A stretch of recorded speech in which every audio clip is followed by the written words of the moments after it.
أعوذ بالله من الشيطان الرجيم. بسم الله الرحمن الرحيم.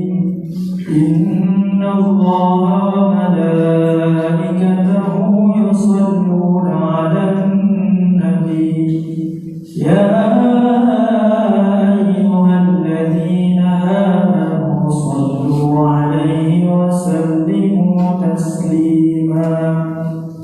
يا معشر المسلمين رحمكم الله، روي عن أبي هريرة رضي الله عنه أنه قال رسول الله صلى الله عليه وسلم: إن يوم الجمعة سيد الأيام، وحج الفقراء والمساكين، الخطبتان بدل ركعتين من الظهر، فإذا صعد الخطيب على المنبر فلا يتكلم أحدكم، ومن يتكلم فقد لغى، ومن لغى فلا جمعة له.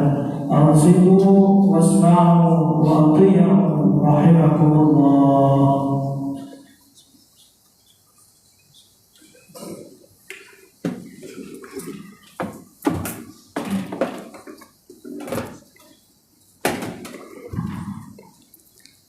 Assalamualaikum warahmatullahi wabarakatuh.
Alhamdulillah alladzi khalaqal insana fi ahsani taqwim أشهد أن لا إله إلا الله وحده لا شريك له وأشهد أن سيدنا محمدا عبده ورسوله اللهم فصل وسلم على سيدنا محمد وعلى آله وصحبه أجمعين أما بعد قال الله تعالى في كتابه الكريم أعوذ بالله من الشيطان الرجيم بسم الله الرحمن الرحيم لقد خلقنا الإنسان في أحسن تقويم صدق الله العظيم رب اشرح لي صدري ويسر لي أمري واحلل عقدة من لساني يفقهوا قولي. Lantunan puji beserta syukur kita persembahkan kehadiran Allah Subhanahu wa taala yang tiada henti memberi kita nikmat dan rahmat, taufik dan inayah. Moga taufik dan inayah Allah berikan hingga akhir hayat kita dengan titel husnul khatimah. Salawat bernadakan salam semoga selalu tercurah kepada habibina baginda Nabi Muhammad sallallahu alaihi wasallam, juga kepada keluarga dan sahabat beliau sekalian, imam syekh masjid yang ulun tuan muliakan, pengurus dan panitia masjid serta remaja masjid yang ulun tuan muliakan, guru-guru saya, alim ulama dan cendekiawan muslim yang saya muliakan, serta hadirin jamaah Jumat yang dimuliakan Allah Subhanahu wa taala. Di dalam Al-Quran surat At-Tin, Allah telah menggambarkan kesempurnaan manusia. Oleh karena itu, manusia yang telah diciptakan sempurna memiliki banyak sekali talenta ataupun permata-permata yang ada pada diri kita. Maka pada kesempatan yang mulia ini, khatib ingin mengutip satu hadis baginda Nabi Muhammad sallallahu alaihi wasallam yang termaktub di dalam kitab Ihya Ulumuddin karangan Hujjatul Islam Imam Al-Ghazali dengan tema kemuliaan manusia dengan 4 permata. Mari kita menjaga 4 permata tersebut. Hadirin jamaah Jumat yang dimuliakan Allah, Rasulullah sallallahu alaihi wasallam bersabda dalam sebuah hadis, arba'atu jawahir fi jismi bani Adam yuzaluha arba'atu asya'a ammal jawahir huwal aqlu wad dinu wal haya'u wal amalu salih. Rasul bersabda dalam sebuah hadis yang tersebut di dalam kitab Ihya Ulumuddin, pada diri manusia terdapat 4 permata. Keempat permata tersebut akan hilang dengan 4 perkara.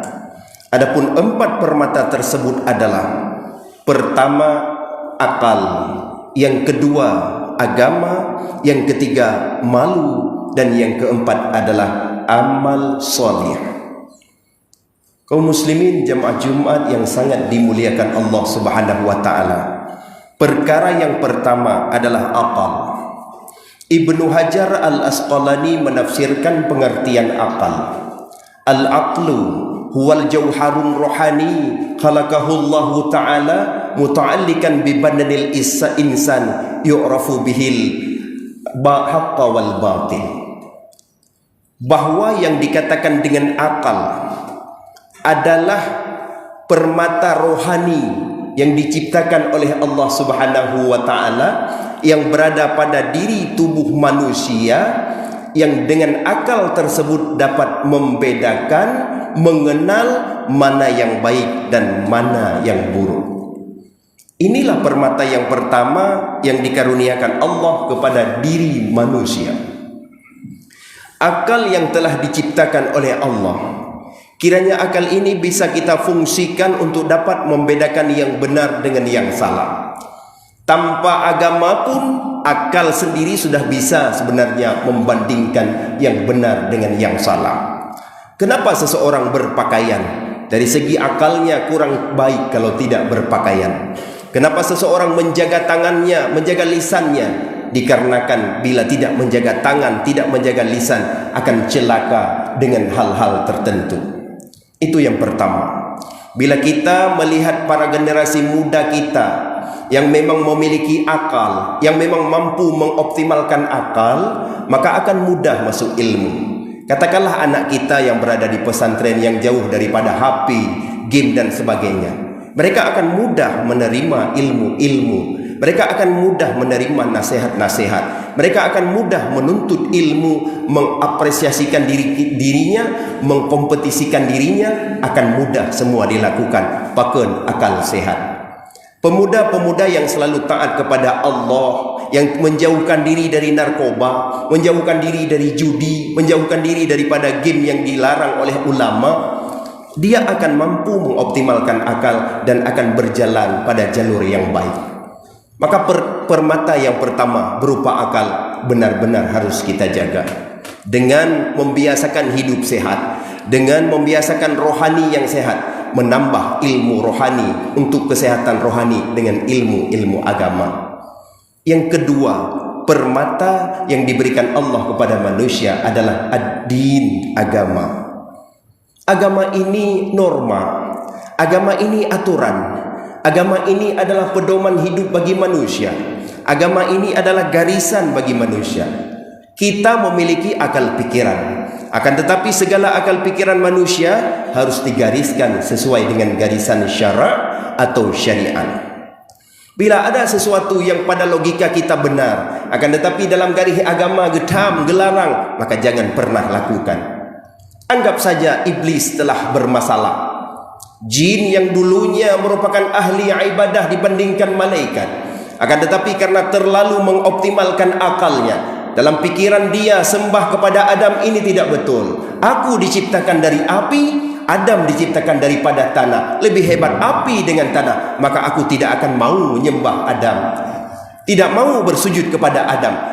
Karena iblis atau jin tidak mau bersujud kepada Adam, walhasil jin dilaknat oleh Allah. Kita juga sebagai manusia di dalam menggunakan akal pikiran harus relay tagarih dengan ilmu agama. Kenapa? Karena bila seseorang sudah menggariskan akalnya pada garisan agama, akan mampu menjaga lisannya untuk mengatakan hal yang bermanfaat, akan mampu menjaga kakinya untuk melangkah ke tempat yang bermanfaat, akan mampu menjaga batinnya untuk berfikir hal-hal yang positif, dan akan mampu menggunakan akalnya ke arah yang bermanfaat bagi manusia, bukan kemenangan sementara ataupun kemenangan pribadi semata-mata. Maka tak kalan jino, leu uring kadang-kadang akai sip, sikula sip, ilme sip, akan tetapi hanya berjalan lagi garisan agama, walhasil di dunia saja sudah kena binasa, apalagi di akhirat kelak. Maka garisan agama harus kita ikuti, walaupun pada akal kita terasa itu memang tidak sesuai dengan akal pikiran.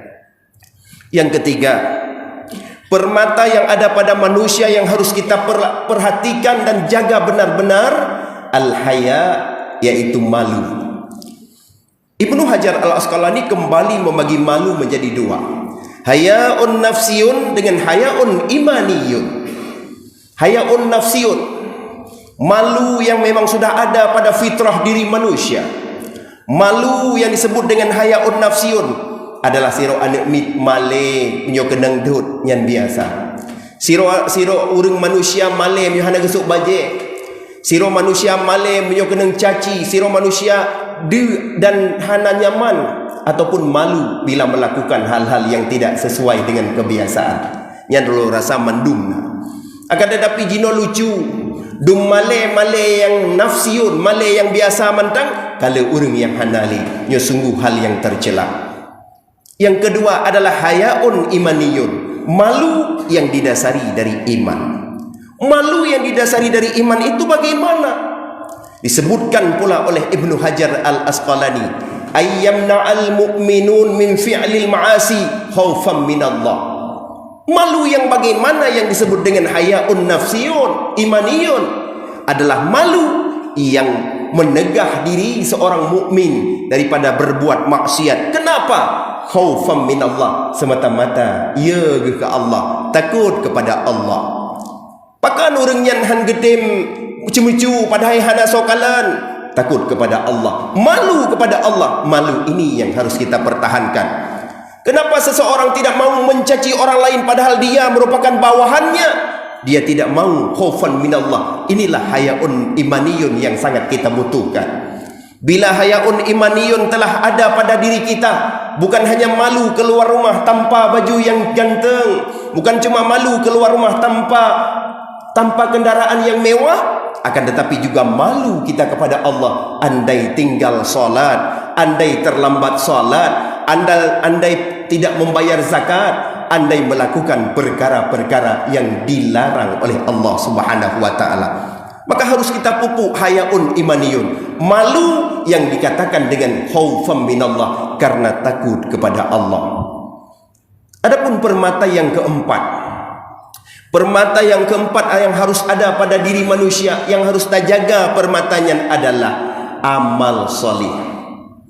Amal solihnya permata. Setiap selesai kita salat, itu menjadi permata kepada kita.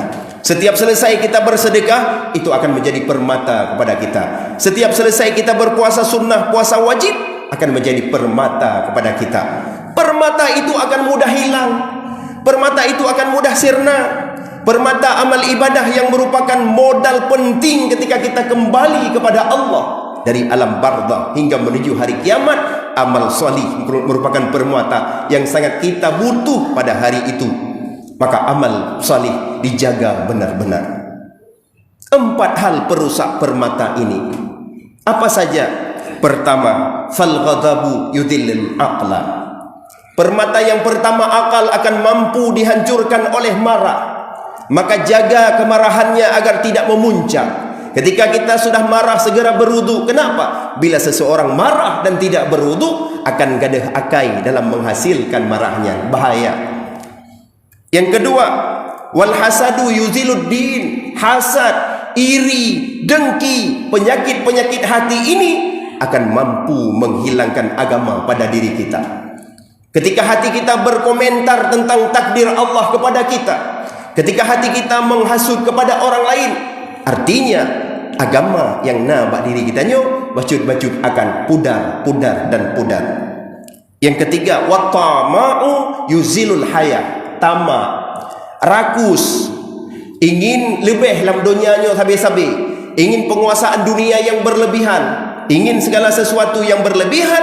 Male yang lagi nyo adalah dapat tamak atau rakus yang lagi nyo akan dapat menghilangkan malu. Cinkalan le, nama le gurung ke semahyang tan gemekat sampai mubhid. Nama le gurung ke semahyang tan gemekat leho-leho. Nama le gurung geduk bak kedai kopi han lagi sembahyang. Bila dia sudah rakus, sudah tamak, ingin mengerjakan perkara dunia dengan cepat-cepat, dengan baik, gegalan gad di mata pimpinan, gegalan berhasil, gegalan jabatan hebat, akan tetapi meninggalkan khaufan minallah, takut kepada Allah guna. Ketika seseorang telah tamak, maka akan hilang malu yang ada pada dirinya. Yang keempat, wal ghibatu yuzilul amal salih.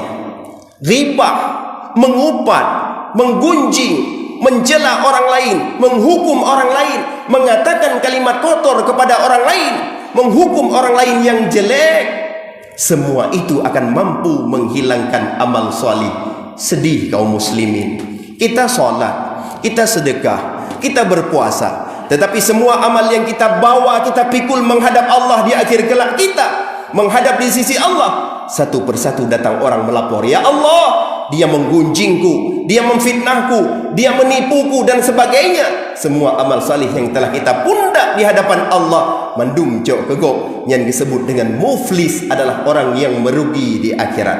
Maka hadirin sekalian, sebagai kesimpulannya, 4 permata ini harus benar-benar kita jaga. Pertama, akal yang akan mampu dihilangkan oleh marah. Kita benarkan akal pada diri kita, kita optimalkan akal. Yang kedua, agama, fungsi agama yang telah ada kita jadikan sebagai pedoman hidup. Yang ketiga adalah malu, betul-betul benar rasa male. Khaufan minallah adalah malu yang berhubungan dengan takut kepada Allah. Dan yang permata yang paling indah amal solih akan menjunjung kita ke dalam syurga dan ridha Allah Subhanahu wa taala. Baik sagai dapat gadah put boh permatanya, insyaallah bahagia di dunia dan bahagia di akhirat. Amin ya rabbal alamin. Alhamdulillah alladzi amarna bil akhlaqil karimah. Ashhadu an la ilaha illallah wahdahu la sharika lah wa ashhadu anna sayyidana Muhammadan abduhu wa rasuluh. Allahumma fasalli wa sallim ala sayyidina Muhammadin al-Mustafa wa ala alihi wa sahbihi dhawil huda wat tuqa. Amma ba'du faya ibadallah, usikum wa iyaya bitaqwallahi wa ta'ati la'allakum tuflihun. وتزودوا فإن خير الزاد التقوى.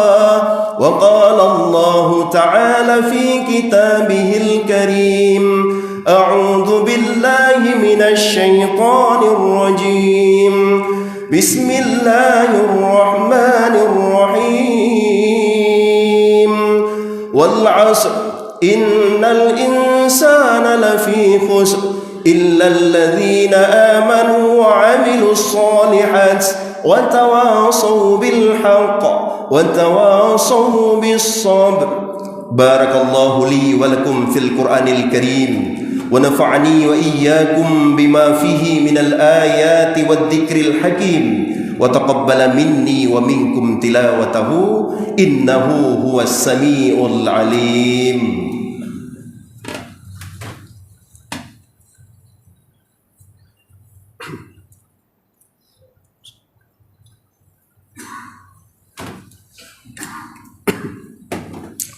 الحمد لله الذي نستعينه ونستغفره ونعوذ بالله من شرور أنفسنا ومن سيئات أعمالنا.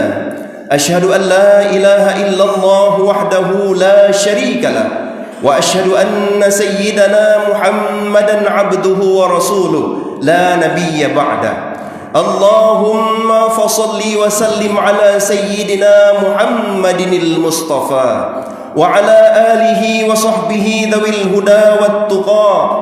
أما بعد فيا عباد الله اتقوا الله حق تقاته ولا تموتن إلا وأنتم مسلمون. قال الله تعالى في كتابه الكريم أعوذ بالله من الشيطان الرجيم بسم الله الرحمن الرحيم والتين والزيتون وطور سينين وهذا البلد الأمين لقد خلقنا الإنسان في أحسن تقويم ثم رددناه أسفل سافلين إلا الذين آمنوا وعملوا الصالحات فلهم أجر غير ممنون. فما يكذبك بعد بالدين أليس الله بأحكم الحاكمين. اللهم اغفر للمسلمين والمسلمات والمؤمنين والمؤمنات الأحياء منهم والأموات برحمتك يا أرحم الراحمين.